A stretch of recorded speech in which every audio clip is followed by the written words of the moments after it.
আসসালামু আলাইকুম। 36 number 125 root over 5 পাওয়ার 2x equal 1 হলে x এর মানটা বের করতে হবে। আচ্ছা, তাহলে 125 লিখা যাবে 5 পাওয়ার 3 ইকুয়াল 125 এবং রুট ওভার 5 থাকুক পাওয়ার 2x ইকুয়াল 1। ওকে, আচ্ছা, বা আচ্ছা এখানে কত আছে রুট ওভার 5, আমরা যদি একে রুট ওভার 5 করতে চাই 5 পাওয়ার 3 আছে সমান 125।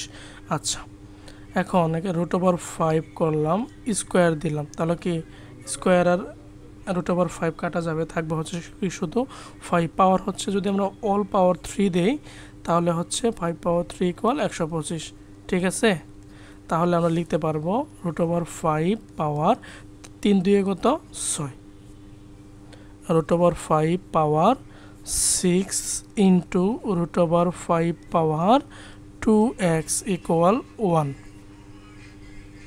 আচ্ছা, এখন এইখানে বেস অর্থাৎ ভিত্তি একই রুট ওভার 5, তাহলে পাওয়ারগুলো কী হবে, যেহেতু গুণ অবস্থায় আছে তাহলে পাওয়ারগুলো যোগ হবে 6 প্লাস 2x ইকুয়াল হচ্ছে 1, বা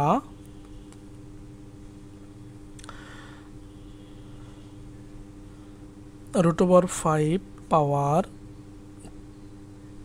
6 প্লাস 2x ইকুয়াল, এটা যদি লেখা যায় রুট ওভার 5 পাওয়ার 0 ইকুয়াল কত হবে 1 হবে, কারণ এ পাওয়ার 0 ইকুয়াল কত 1। আচ্ছা, তাহলে কি ভিত্তি একই, তাহলে পাওয়ার কি হবে সমান হবে 6 প্লাস 2x ইকুয়াল 0, বা 2x ইকুয়াল -6, বা x ইকুয়াল হচ্ছে 6কে 2 দ্বারা ভাগ করলে হবে -3। এটাই হলো কি x এর মান -3। এটা সহজ ছিল। Thank you everyone.